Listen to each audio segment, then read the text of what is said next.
Okay, so again, some of the basics of meditation practice, and always to make sure that you have the right kind of attitude when you sit down, and build up some kind of positive feeling is just so important for the meditation to work. One of the ways to do that is to have a sense of gratitude. We talked about that before. The idea of being able to be here, to take part in these things, is because of so much work and so many good action on behalf of so many people. And what a wonderful thing it is to be able to take part in this, that these things are built and existing in the world, and have a sense of thankfulness that this is possible. Even have a sense of gratitude towards yourself, if you like, for taking yourself here, for understanding what is really valuable in life. That too is worthy of gratitude. And when you have a sense of positive feeling, this is really almost as much as what we can do in terms of meditation. Always remember that you are not really in charge. You can't make the meditation work. The meditation works according to nature, according to Dhamma principles. Your job is to stand back, to get out of the way, and allow the meditation to develop.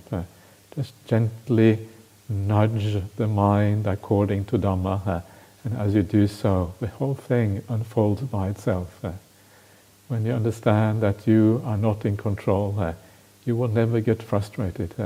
You never get upset because it doesn't work, because you know it is not your fault. Got nothing to do with you. Instead, you just enjoy whatever happens.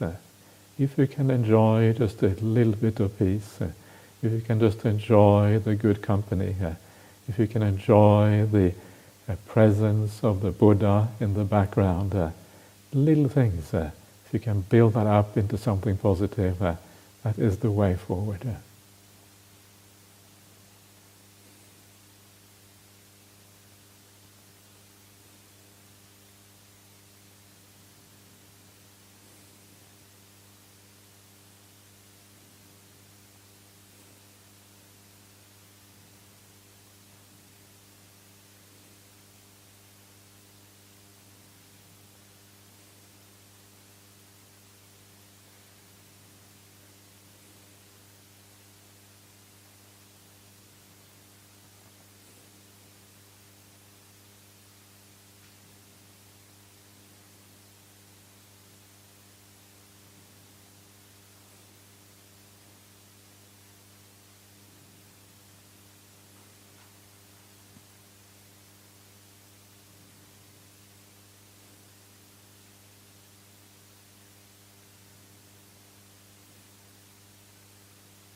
Okay, so once again, just take briefly stock at the end of the meditation. And again, ask yourself, how do you feel now? And if you feel some positive qualities building up during this short meditation, then also investigate how it comes about. How do these things happen? Try to understand the process of meditation. The more you understand, the easier it is to allow it to happen also in the future.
Sister in the Dhamma, Sutta, Ayya, your mother. They listen to follow in something and with great gratitude and want me to pay respect to you, not you. So you witness. Okay? Who is in something now? Ayya Nirodha, Venerable Upeka and Venerable Anupama. Okay. So they very gratitude. Okay? Good. So witness. Excellent. Yeah, sadhu, sadhu. Yeah.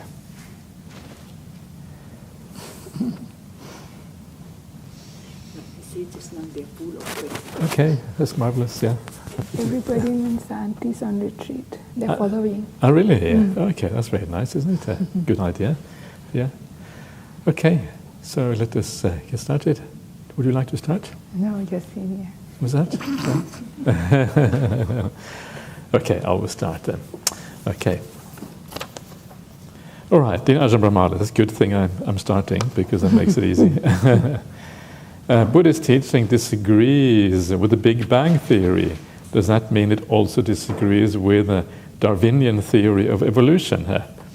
I don't know if it disagrees with the Big Bang theory. I think it pretty much agrees with it, actually. The only thing it disagrees with is if the Big Bang if there's nothing before the Big Bang, that things kind of arise out of nothing. But the general idea that something, starts, the universe starts small and then expands over time, I don't think that is any disagreement with the Dhamma at all. It's just that in Buddhism we would say that there was another universe before that, and that universes come and go according to certain patterns, that it is not an absolute beginning. And I think a lot of physicists probably agree with that. I think there's not that many physicists who think that it all started with the Big Bang, because it is a bit weird. It requires one miracle, as I said before.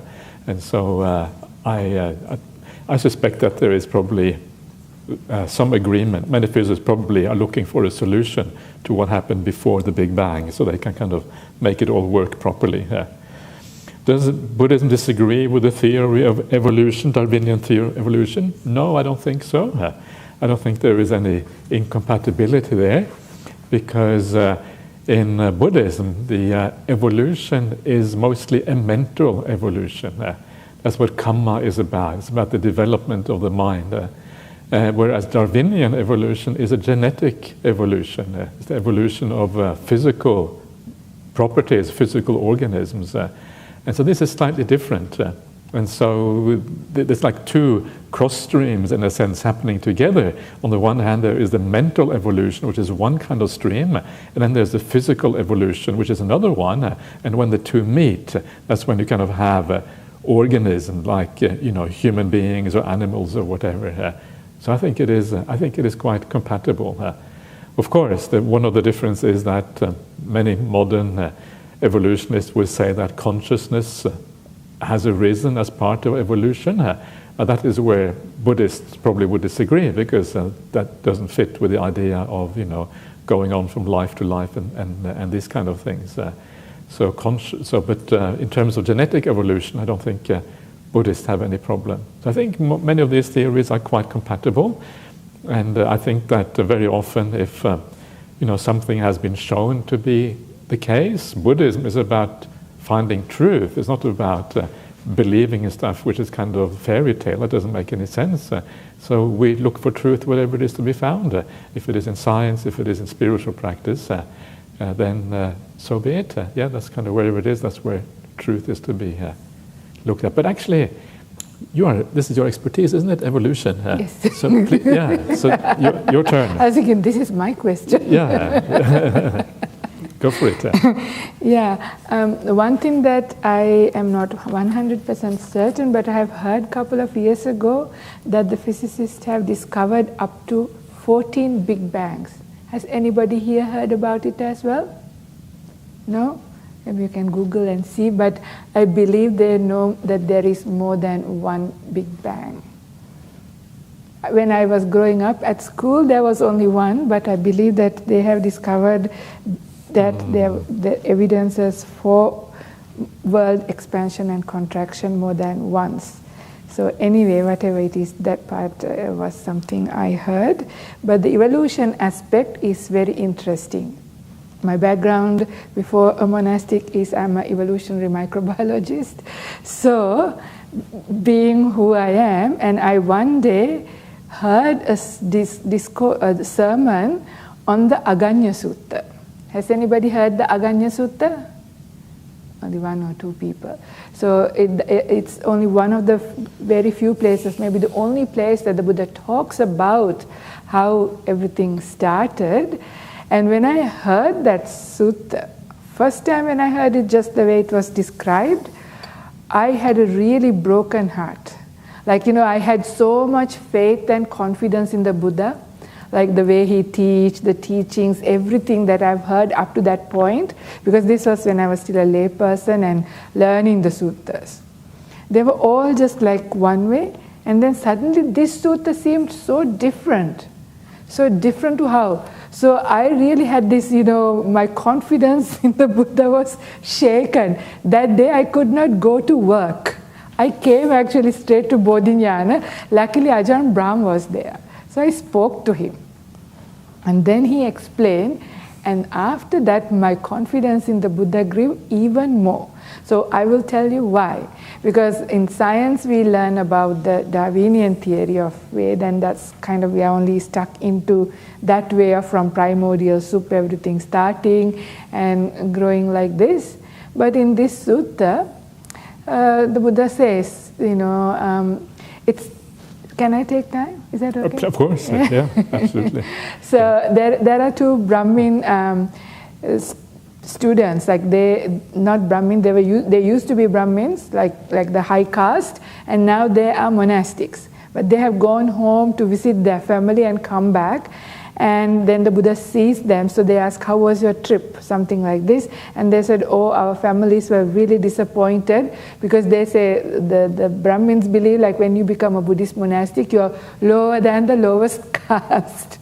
This was what they thought. Like you were now, a Brahmin, really high caste, now you became so low, and they were really upset about it, saying that now you are low caste. So at that point, the Buddha gives a discourse about what is high and what is low. Who is the higher person, like who has a good birth, or who's considered a good being, or who's considered not so good. So then he says it's Even though they say the Brahmins are born from the mouth, is it from the mouth yes. of the Brahma, and the very low caste are from the feet of the Brahma, he asked, have you seen Brahmin women giving birth? So where did the Brahmin people come from? Just like everybody else, right? From the mother's womb. So it's not from the Brahma's mouth, but he goes on to saying that somebody good or bad is because of who they are. Like if somebody is very virtuous, kind, generous, with good qualities, then that's a good person. But somebody is, immoral, really, unkind, and do all kinds of bad things, that's a bad person. Not by birth, it's by what you do. And then he goes into explaining how the defilements come about, because it's the defilements that makes a person bad and the spiritual qualities make somebody good, right? So that is where the Buddha then talks about how the evolution starts, but in big quantum leaps almost. I don't know if that's the right term, but in big leaps. This is where, and because there's no terminology like we have now in science to talk about these things, because you need word concepts, but those days they didn't have word concepts enough for this, so he had to use similes. So this is what he says. There was a time before there was no sun, there was no moon, and it was in the dark, there was no earth, nothing was formed. So this is like, kind of before the Big Bang or something, and then the Big Bang happens, and then starting of the thing starts to happen. He says at that time when there is no earth, there is no place, no physical place, where do all the beings go to? So this already has an idea that there were beings before the Big Bang, and when there is nothing suitable, where were the beings? He says they were all staying in a place called Abhassara realm. And it's interesting, these Abhassara beings, they live on delight. They eat delight. Piti baka. Yeah. So this is, they are just mind-made realm, luminous kind of beings, and so they are there. So later, slowly, the Buddha describes, how the earth starts to form, and these beings become very curious. They see all this, solidity forming up. And because of their curiosity, they want to come and try. They say, they put their finger in and they taste it, and it's really yummy. This is where I got really upset, right, as a biologist. What's Buddha talking about, And then they ate it, it was yummy. So the greed sort of arose. And then they started to eat it. Their beautiful, refined bodies become very solidified. And then they became like really solid beings. And then it goes, even how, it starts from like mushrooms, not earlier than microbes are not being spoken of, but mushrooms are good enough already, still a microorganism. And then from mushrooms to, higher plants to, all these things coming up. And they were, hunter-gatherer period. And then later they decided, okay, why don't we start cultivating? And when they start cultivating, they had more time. When they had more time, then they started, being creative, but they were also into then a lot more sex. And that is when they sort of got interested in other people and all these things. And this is how the Buddha shows how the greed started, how this kind of, misconduct starts and fighting starts. All this, the defilement started to also come up. So somehow, something like that, this is just purely by memory. And when I first heard it, it was really difficult for me. But when I realized that the Buddha was using, some simile to explain something that is complicated for the very simple people who he was teaching, then it was all okay. Then I realized actually Buddha knew something more than what we know from science. Because we only want black or white. So is it just Darwinian theory, or is it like, somebody created everything? What is it? There are so many things. It could be only one. But what I realized after this was it's not just one. Darwinian, like anything that is there, starts evolving. that is, you can see it happening right now, there's evidence for it, that's okay. But to see the complex organisms that are here, the time period that we have been here is not quite enough. Just think about your eye, your ear, all these things are much more complicated. It should need a lot longer time. So the way that this is spoken of, those Abhasara beings, so they were there already and they become solidified. So they are not part of the Darwinian evolution. And from the time they come in, they will evolve as well. But there is also the natural evolution as well. When the earth is formed, all of these things, that will also happen. So I think both are happening. And this is what, according to, as I understood the Aganya Sutta, so I realized, how limited we sometimes become with the limited information we have. Whereas the Buddha goes back, we were mentioning 91 eons, looking for the beginning of ignorance. And at that time, so he knows, he has seen many cycles happening. So this is how he knew what happens every time earth contracts and expands and all life come to be, and what happens to the existing life at a time when everything contracts and then restarts and re-evolution happens. Because in earlier times also, similar kind of animals and similar kind of cities and things were also spoken of in places. I don't know whether some of them are in the suttas or not, but anyway, kind of very interesting. So I would say yes, Darwinian evolution happens, but it's not the only thing that made everything that is here, because in the Aganya Sutta there are beings who just come like light beings that are made of delight, and very light luminous beings that also became solidified beings. So there's more. That's all I have to say. Okay, sorry for taking so much time for something not so much Dhamma. One of the other nice things about the Aganya Sutta, it starts off with the contraction of the universe. It doesn't start with expansion. Right. It's the exact opposite of how we normally think about things. Right. Long time ago, there was the contraction of the universe. Yes. And then after that, it comes the expansion. Right. That's when the beings all go to the Abhasara. Yes. Yeah. Exactly. So it kind of starts in the exact opposite way from modern cosmology. Okay, your turn. Oh, my turn. Because of the peril of the vipallasa, how should one counter this inversion when viewing the suttas?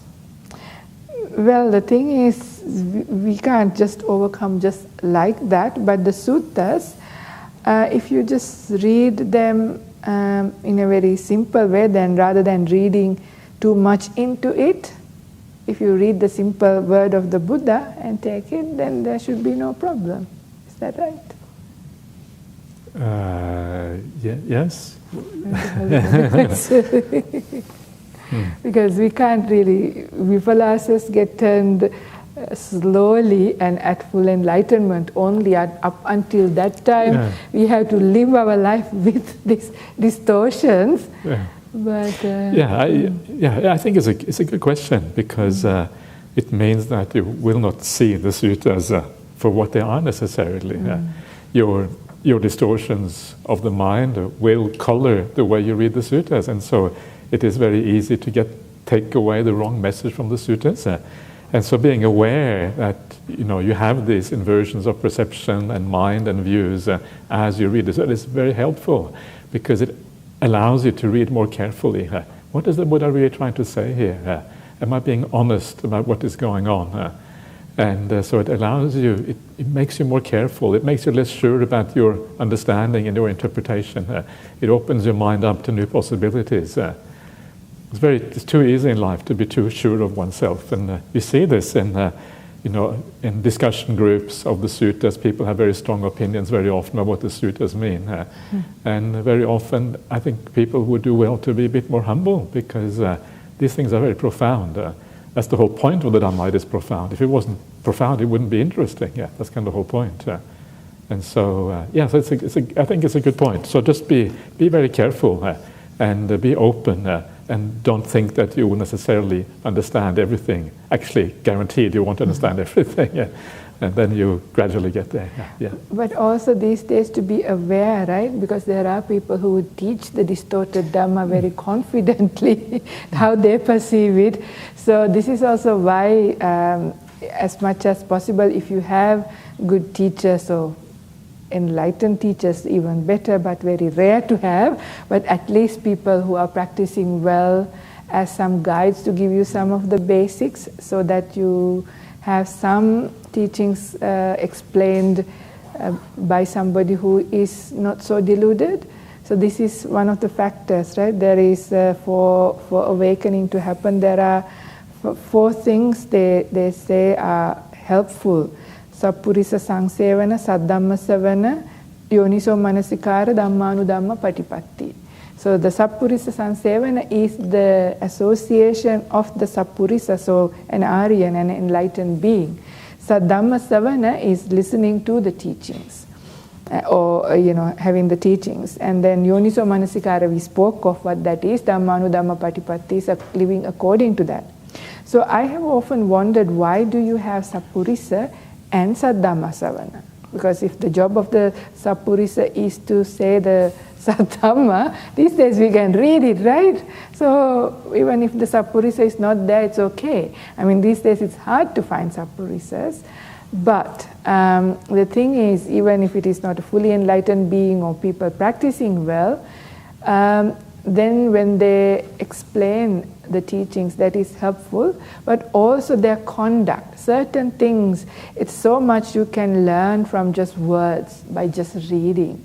But the living example, associating and living together with people who are practicing well, reaching good meditations and high states, you imbue something just by associating them. So some things you can misread in the sutta, but when you hang around with these good people, then the chances of distortions is less. Unfortunately, rare, but I think here in Perth we are in good company. Would you say? I don't know. What do you reckon? How do you know if someone is a Sappurisa? Yeah, it is hard. It's hard. It's easier to say somebody who isn't. That's easier, right? That's easier. So that's what the Buddha says, right? In the Chanki Sutta.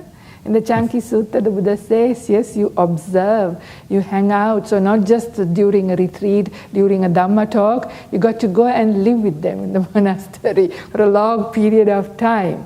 And then you sort of observe and see whether some very, very, really strong, like very gross defilements of really strong greed, anger, stupidity is hard to see, but anyway, at least those two come from stupidity. Whether you can see those things coming up in a person, then to be careful.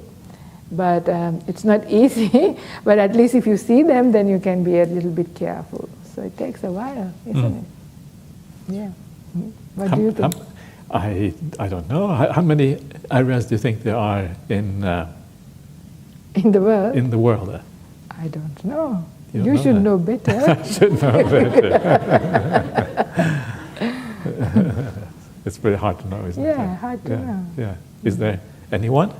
I'm sure there is. Yeah, some people say that Dhamma has died out, No. That's what some people say. Maybe, yeah, but some people say that. It's one of those things you hear, then they can't practice the Dhamma anymore because there are no Aryas in the world. Sometimes you hear that, people say that. I don't think there are Aryas in the world. Are there? Why? Okay. Not maybe, human realm too, but Deva realms. Saka is, Sotapanna. Yeah. Okay. So he's still around in the world system. Yeah. And so many other Devas. King Bimbisara went up. Janavasabhava Deva. There are some things in the Suttas, so there are Aryans still. Yeah. I think there are Aryans in the world, absolutely. But I think also it's easy to overestimate how many there are. I think there are actually very few. It's a very rare thing to have Aryas because you look around the world and it just seems like there's a lot of decline and a lot of not good Dhamma being taught. So you get the feeling that there isn't many. Anyway, shall we move on to the next one? Otherwise, we're going to have a long night. Is it my turn now? Yes. Yeah, okay, my turn. Okay. Okay, dear Ajahn, last year there was a very big spider living in front of quadrant 8 or 9. Now there is no big spider. I wonder if you know what happened. Thank you. Spiders are very impatient. Yeah, they don't hang around the same cottage for a whole year. If they hang around for one day, you're lucky. They kind of move very fast. Usually they if they have a nice kind of spider web, then they might stay for a while, but otherwise they move around a lot. So you should not be surprised. I don't think anyone here kill spiders? Yeah, I don't know. I don't think so. As far as I know, we don't kill spiders. Sometimes you get these dangerous spiders called the redbacks. Yeah, these are the poisonous spiders in Australia, and I get them on my walking path all the time. And so I pick them up with my broom, and I cannot take them away into the forest. Okay, live here, spider. This is a much better place for you. So it's So You yes. didn't ask for your permission before leaving. That's a good point. Just ask permission. Okay. Do you know anything about the spiders? No. Any special insight into spiders? No. Okay. Anyway, I'm sorry. That's all. I don't have much news on that front, unfortunately. So. Dear Ajahn Brahmali and Venerable and Venerable Karunika, could you explain what the will, sankhara, is and how it is different from consciousness? If consciousness arises with the object of consciousness, the sense base and giving attention to the object, is the will the one that gives attention?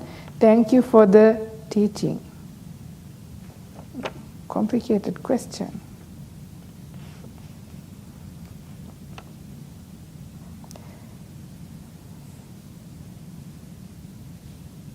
Okay, so consciousness is dependently arisen. So this is why you are asking this, because you see the I and then you give attention, and who is giving the attention? Will is giving attention. So this is a chicken or the egg kind of story, right? Is that how you understand this? Yeah. So once you are here already when born, but then you have to go back into the time we started. Because once we are here, everything is there already, right? Nama Rupa is here. So all the aspects of Nama is there. So, and consciousness is outside of that precisely to show how the consciousness is arisen based on conditions. And the factors of the Nama, which are Vedana, Sanya, Chetana, Passa, Manasikara. That is, Vedana is feeling, Vedana, Sanya is perception, Chetana is attention, Passa is contact, Manasikara is attention, the middle one was Sankhara. So they are already here when we are born, but when conception happens at that time, it is the consciousness that comes and joins the Nama and Rupa aspects. So it's there forever, isn't it? From the beginning. So you have to have both, yeah. Yeah. But you don't have to have Chaitana, however, always. In order to Yeah. isn't there some sort of a Chaitana? Yeah, it's one of those debatable things. Yeah, like a Jhana state, for example. You don't normally have any.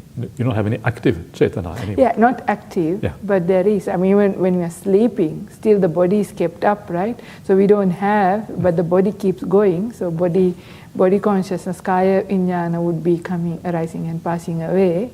Yeah. And even for blinking, even for the heart to beat, so there is some kind of sankhara or the intention of wanting to exist happening in a very subtle way, but not the very active Chaitana that we are talking about. I want to look, therefore I direct my eye to something and look, not that kind of level of will. Yeah? Yeah, I think it's arguable that there is no Chaitana at all in the jhana state, because it is a fixed state. And so a fixed state is precisely something when there's no movement and there's no activity in the mind, arguably there's no Chaitana. How is the mind kept up, mind conscious, mano vijnana kept up from moment to moment? It's just it's fixed. It's supported by the other factors of Namarupa. So you don't have to have them all. I mean, there are states, where Vijnana is supported by Nama but not by Rupa, for example. So you don't need to have all the factors. You need to have at least some of them. Nama not all factors of them, are necessary, though. Some of them are necessary. Chetana is there already in the Nama. Yeah. Anyway. Don't know whether we answered the question. Can I have a look here? Yeah.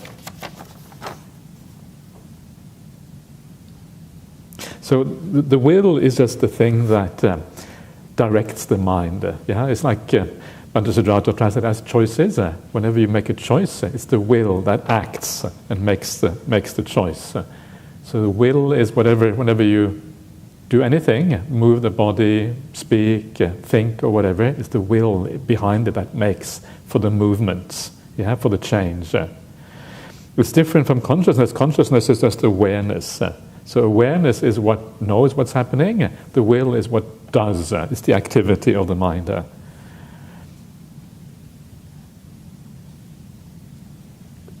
So basically the will is what gives attention. So manasikara and chaitana are very closely related to each other. So I think you got it basically right. Okay. Your turn. My turn. Okay. My turn. Dear Ayya Karunika. I'll do it next time. You can take another one. Take another one. Do you remember Karunika? Oh my goodness!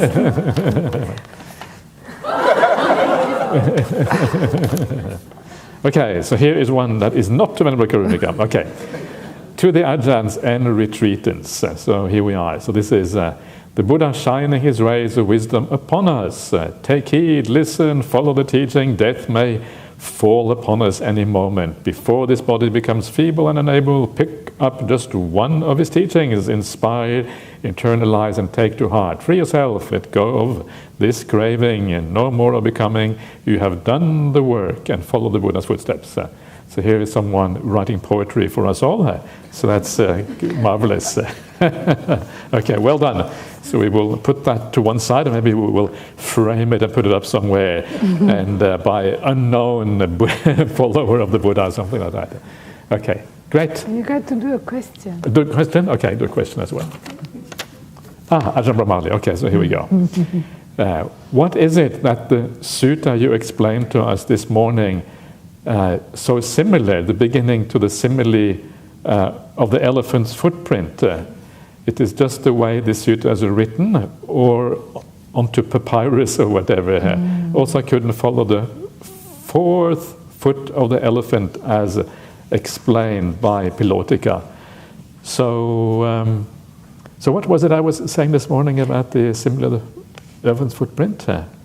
And the praising part, I thought also was similar with the Vajjayans.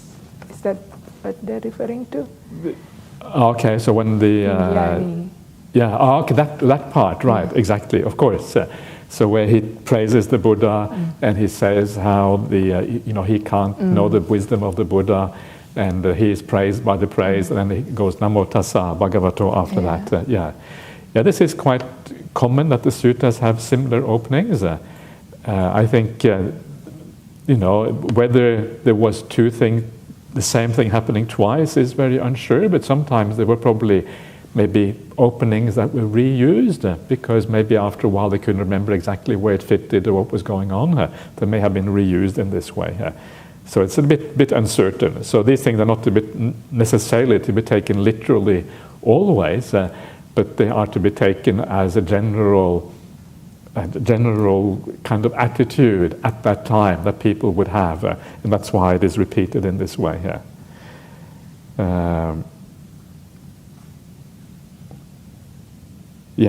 So I think that's probably what is going on. So there may be slight differences as well in these things. That's probably why you can't find the fourth foot of the elephant as explained by Pilotika. So what was that again? That Pilotika was the wanderer who saw the... okay, I'll look that up while Venerable Karunika answers the next question. Before that, I just remembered, a jhana state is also Panchupadana Khandha, right? It's called the Panchupadana Khandha. usually what it says is that whatever remains, whatever is there of the five khandhas, so whatever, Okay.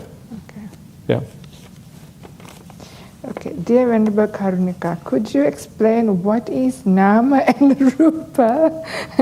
In one of the interpretations of the two ends of the stick, one end is nama and one end is rupa, and consciousness is in the middle.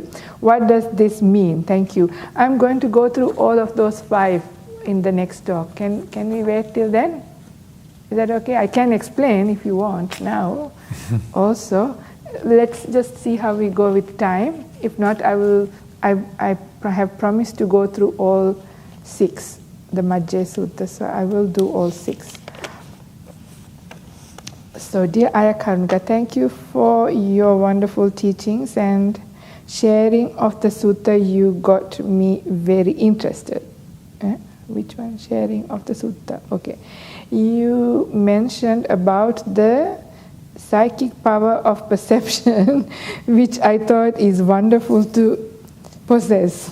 I wish to have this power where we can always turn unwholesome thoughts into wholesomeness.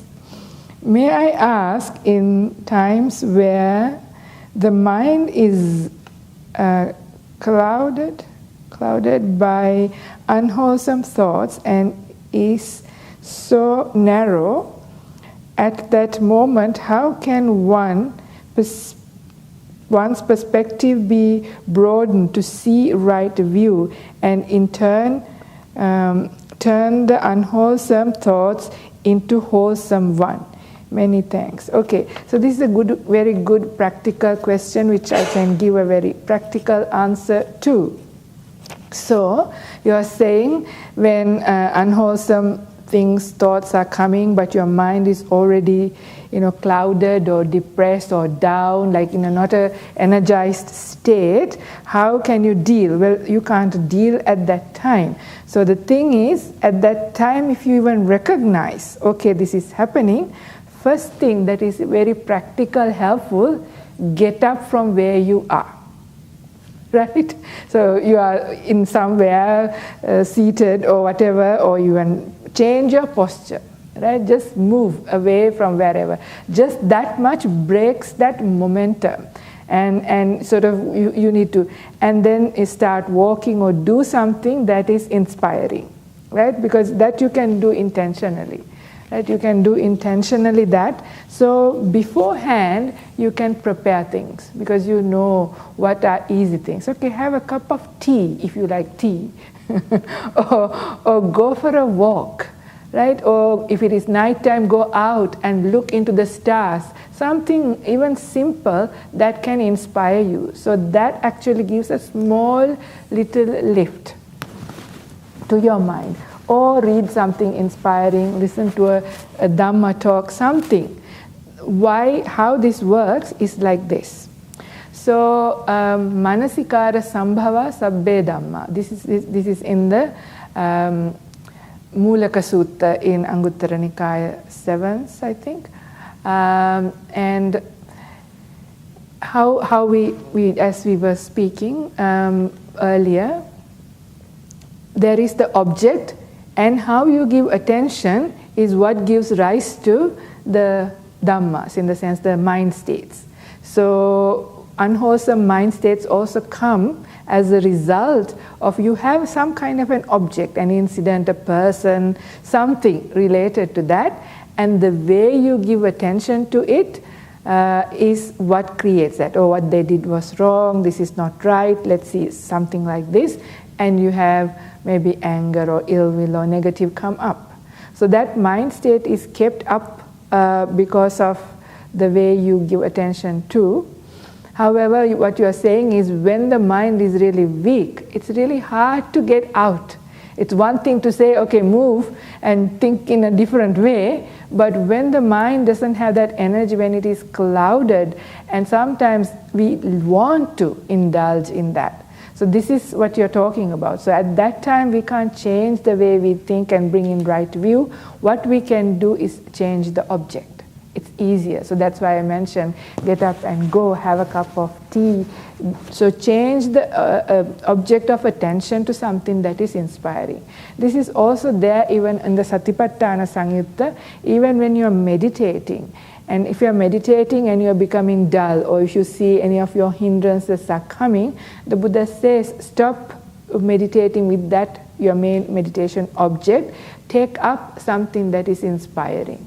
So like Anusati Bhavana, like recollection of the Buddha, Dhamma, Sangha, or any kind of metta meditation, anything that is inspiring, or Chaga Anusati, something to inspire yourselves. And once you are inspired, then you can go back to your main object again. So similar thing, so changing of object.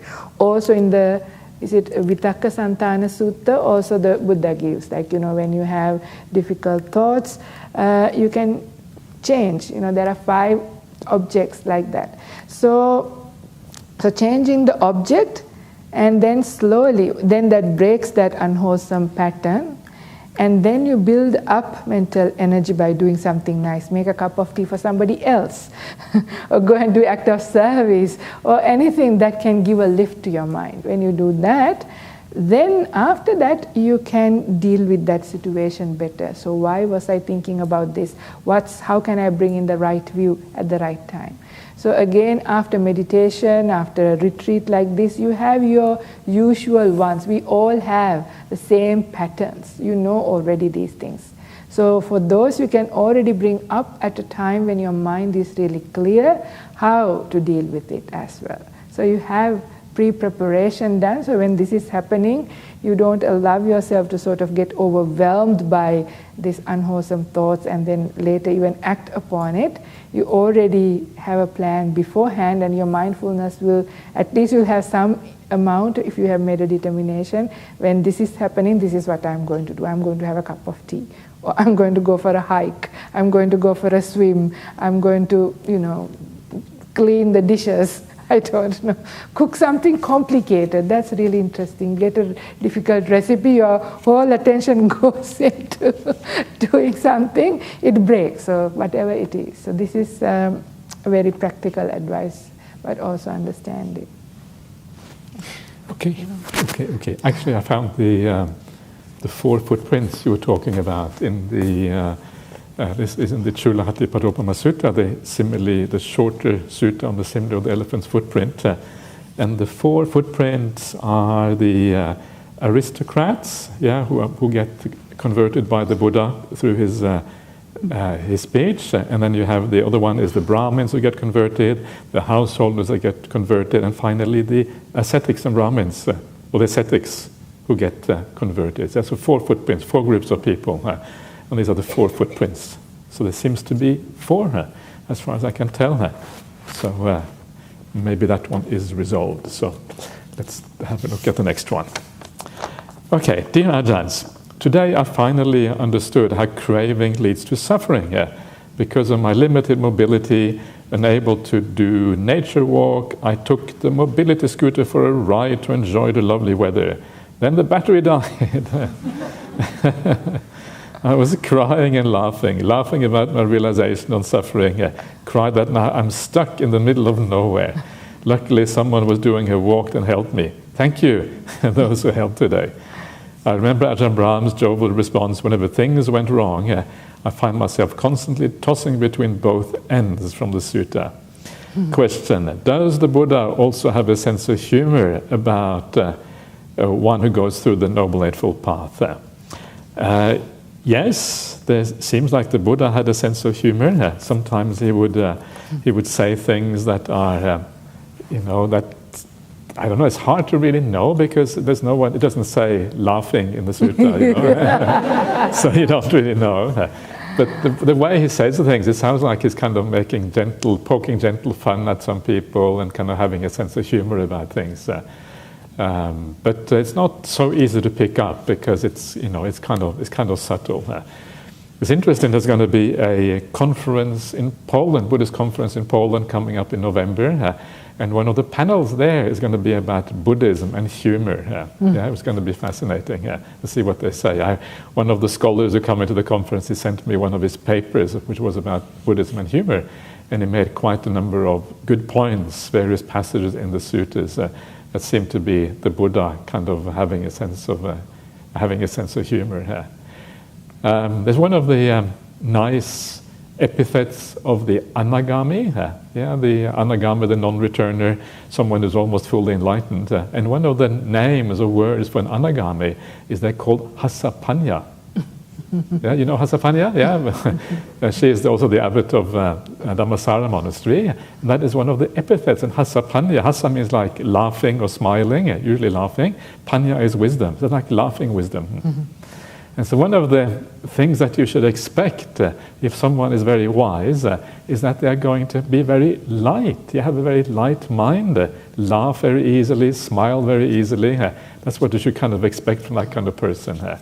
So, you know, maybe someone like Ajahn Brahm, maybe, someone who likes to kind of mess around and have a good time. He's not very keen on serious discussions anymore because usually being too serious is not very helpful very often for the practice.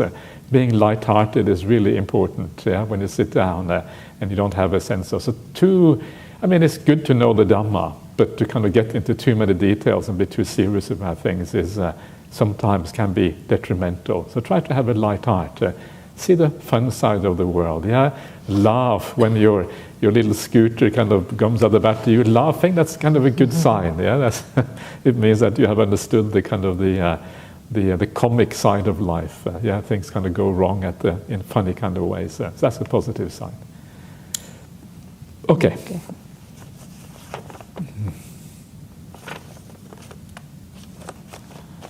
Okay, so dear Ayya Karunika, yesterday you mentioned about the importance of keeping healthy so that we can practice well. Could you share how nuns keep themselves healthy physically and mentally? Meditation for sure.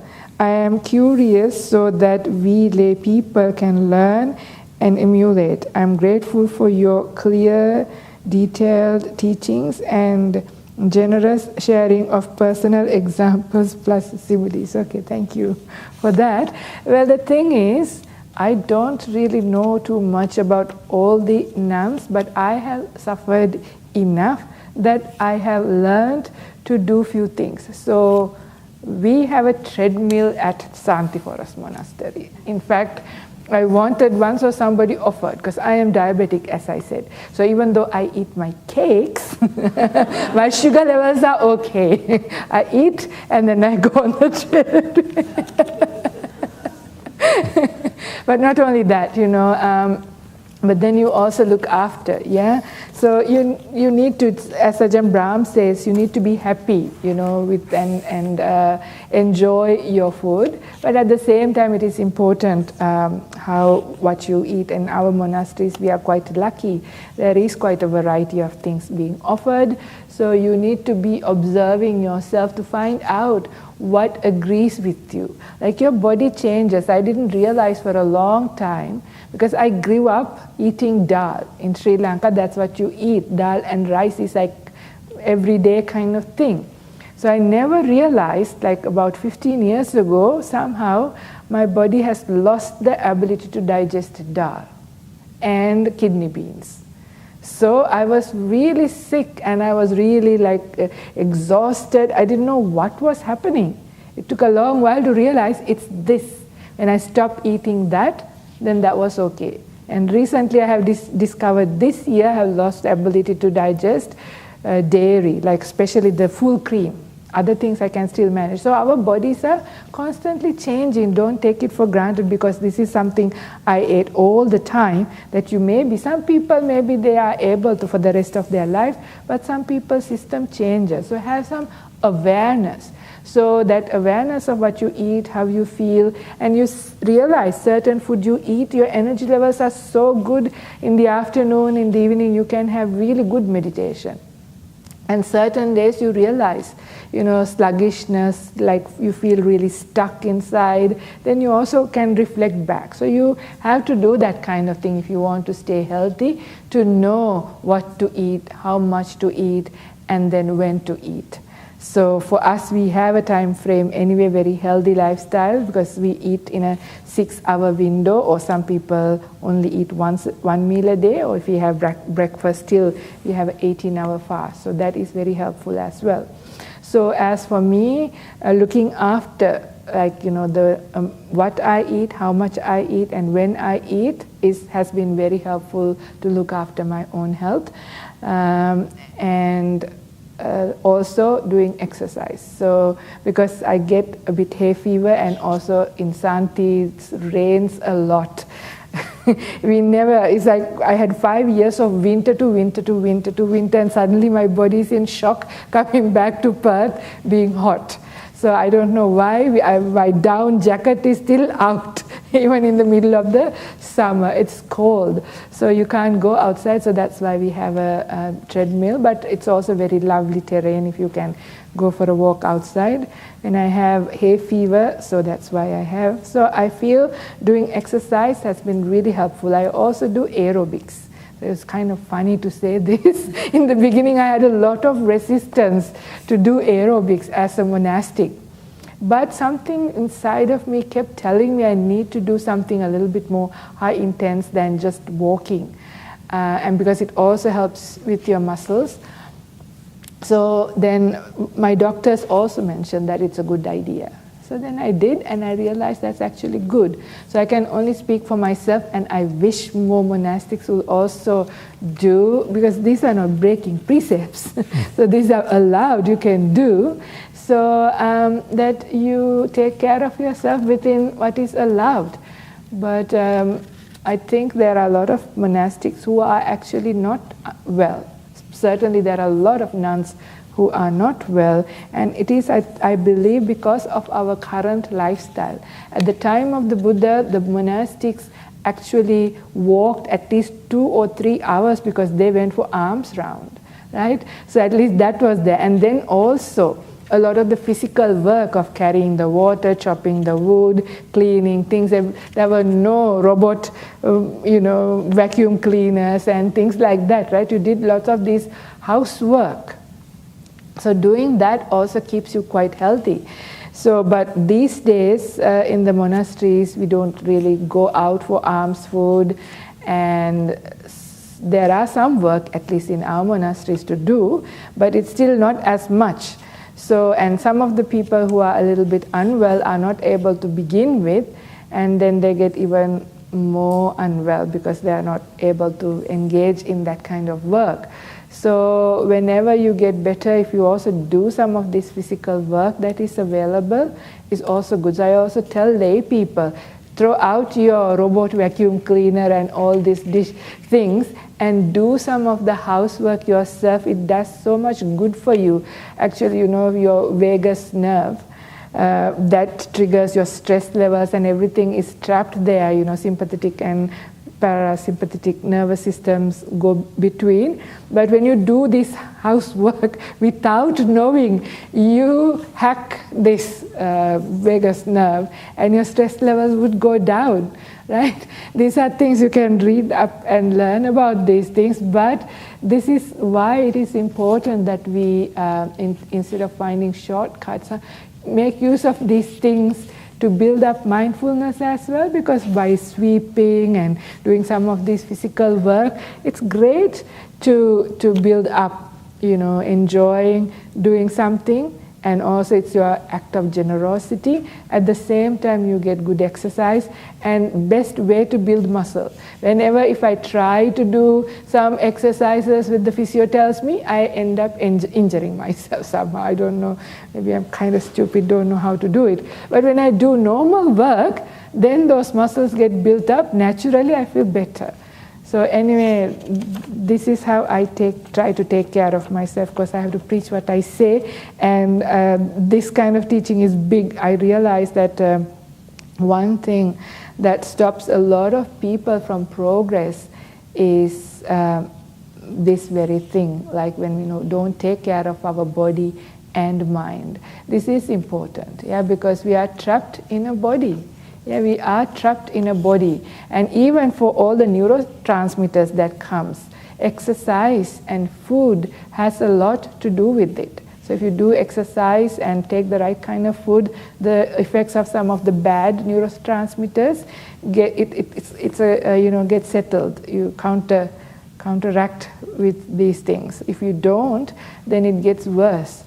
So therefore we need to sort of understand how the body and mind works, and when you take care of the body, it is easier to take care of the mind and meditate. And then when you meditate, it helps the body. It goes hand in hand. So when you look after the body, it looks after the mind. When you look after the mind, it helps the body. So you have to do both. Finding that balance for yourself, it's available. Anyway, I will speak a little bit more about it in a later session as well. Okay. Okay. This is the last question here. Okay, dear Ajahns, I recently heard a biochemist say that the brain secretes thoughts the same way a liver secretes bile.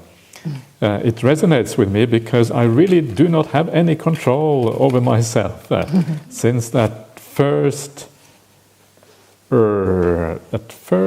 brief speak of liking or disliking seems automatic. I'm curious about the transition into mental proliferation. At what moment do we actually have power to intervene and catch that before the mind gets carried away? Thank you. I think this idea that the brain secretes thoughts, I'm not entirely convinced about that one, to be honest with you, because remember the Buddhist idea is quite different from the idea of modern neuroscience. Buddhist ideas is that the mind can be an independent thing. The mind carries on from one life to another one. And that mind has with it your thoughts as well. The thoughts can live in that mind without the brain. It doesn't require a brain to think. And so when if you die and the mind and the body is left behind, you have another body, first of all. It's not as if you are without body. This doesn't have that distinction between mind and body that you sometimes hear about in kind of Western philosophy. There is not an absolute distinction. There is a more refined kind of body that kind of goes with you, and all the other mental aspects as well are there with you when the mind kind of carries on. So it's there in the mind. The reason why it seems to happen so fast is because basically you haven't got enough mindfulness yet. You haven't got enough clarity. You can't see in time what happens in the mind. But the mind is where the speech comes from, and if you are mindful enough, you will be able to catch it before it comes out of your mouth, and that's really the trick here. So just carry on, do the best you can, avoid the worst kinds of speech, as much as you possibly can, and as you do that, mindfulness will grow. Mindfulness grows based on your general conduct. So if you can improve your conduct a little bit, mindfulness becomes more powerful, and then you're able to make it even better later on. So don't judge yourself if you find that your speech isn't always perfect, but know that down the track, as you keep on practicing, you will become better at this. Is it about the speech, the question? It's probably about maybe thought, since the first speck of liking. Is it speck or speech or liking? Maybe speck of liking. It's probably about thinking more than speech. So but the same principle applies to thinking as applies to speech, except that it is more difficult, obviously, to catch thoughts than it is to catch your speech. Speech is a little bit easy. It's hard. It's really hard than thoughts, though. One of the tricks, if you want to work with improve your speech, is hang out with people who have good speech, because speech is it's a habit that you pick up, right? Before you know it, you will speak in a nice way. So that's the easiest kind of way to change into good speech habits, because our bad speech habits are also conditioned into us by hanging around with certain people from even lifetimes ago, but also especially this life. But when you hang around with people who have good speech, you, without knowing, your speech tend to change as well. At least it has worked for me. Working for me, not worked, I'm complete, but it's work on progress, but I can see it's helpful. So, okay, shall I do this Nama Rupa question now? If you wish, yeah. Okay, so could you explain what is Nama, what is Rupa? So in this one, this is this Majje Sutta. So one end was called Nama, the other end was called Rupa. Consciousness is in the middle, and the seamstress is craving. So what is Rupa, first of all? Rupa is the 4 elements, right? So that is the hardness, liquidity, air, and heat. So that is what makes a body, like the form, right? Form is made up of these things. So this is called Rupa. And then the Nama is the feeling, perception, intention, yeah, that is Sankhara, and contact and attention. So these 5 things are aspects, abilities of the mind. So to understand, if you look at a tree or a thing, a table, that has just Rupa, but it doesn't have Nama. These 2 tables don't know that they are next to each other. They can't know, right? But when you have a Nama associated with the Rupa, that is when you can start experiencing things. So this is the difference, I suppose, between us and the trees, for example. We both have Rupa, but there is no Nama. So it is with the aspect of Nama that you can make sense of Rupa. That's what I was trying to say, because the 2 tables don't know each other because they don't have the Nama aspect, so you can't understand what's there. So only we know that there is a table and it is wood and we can perceive it, we can touch it, we can even bite it if you want to. It's because, and recognize and know everything about it, is using your Nama, you can understand Rupa. But if there was no Rupa, can Nama exist? There's nothing for Nama to work with, right? Nama can't perceive, see, feel anything. So they are interdependent, right? When there is Rupa, is known through the Nama aspect, but for Nama, you also need the Rupa. Do you get this? Yeah? I hope so. So also like so those 2 are there, but consciousness is not mentioned there, right? That is because to show how the consciousness arises conditionally. Because this is really important to understand. Even they are all together in operation, but to understand. Otherwise we think the consciousness also exists forever, continuously, like without a break. It's just there, it's a permanent entity. Because this is what the people thought with the view of Atman, right? They thought it's something that is solid, continuing, not arise and pass away. But when we look at it this way, this is also similar to how we talk about contact, like the eye and seeing the form, and with all the Nama aspects, through that you recognize, right? So that is when the eye consciousness arises. And what was the experience of the eye becomes an object to the mind, and the mind consciousness arises. So after every 5 sense external sense experience, mind consciousness comes behind it for further recognition of it, like for the perceptions to form. Because I can only take light. But what makes sense of what that light is through the mind. So anyhow, you can see it is through the interaction between this name and form, consciousness arises moment by moment, right? So consciousness is not a constant thing. It arises based on conditions.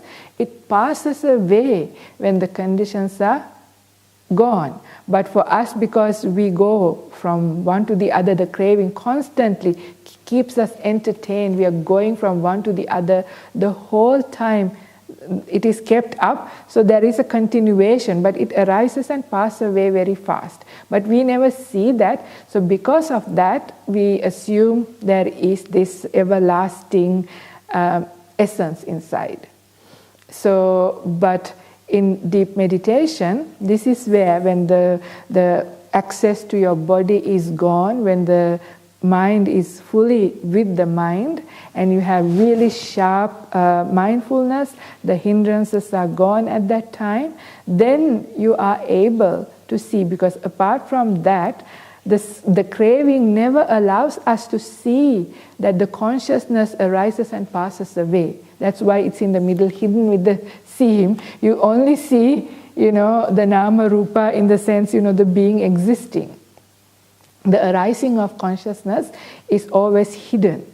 But in meditation, when you are able to sort of reduce the power, like I explained earlier, of the craving, when the craving sort of dies down temporarily, when the seam is open, you can see consciousness is also subject to pass away. And when you go into sanya avedita, nirodha samapatti, actually the consciousness ceases for a long period of time as well. But you are still aware, there is awareness somehow, right? Jayati is there for the sanya vedita nirodha samapatti as well, isn't it?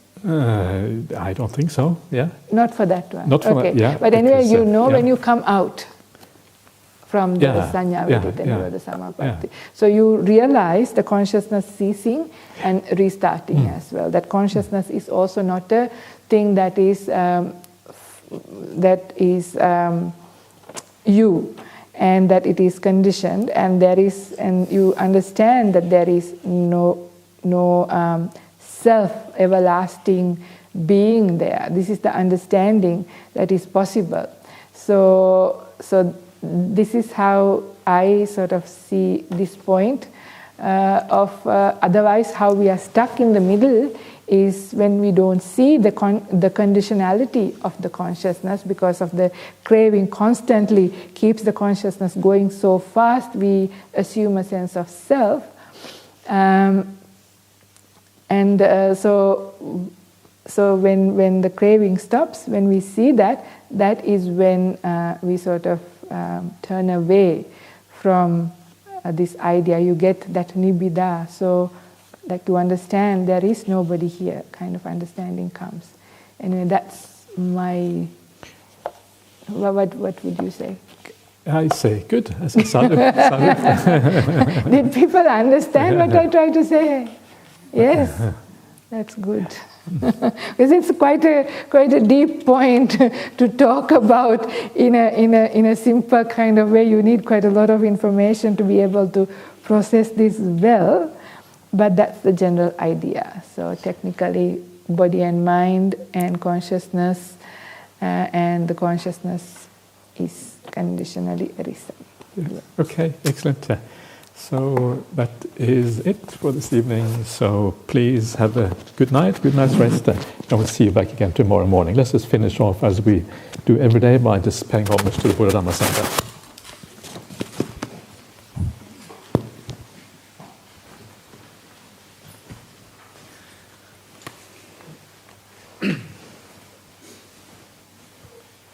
Arahang Samma Sambuddho Bhagava Buddhang Bhagavantang Abhivademi Svakato Bhagavata Dhammo Dhammang Namasami Supatipanno Bhagavato Savaka Sangho Sanghang Namah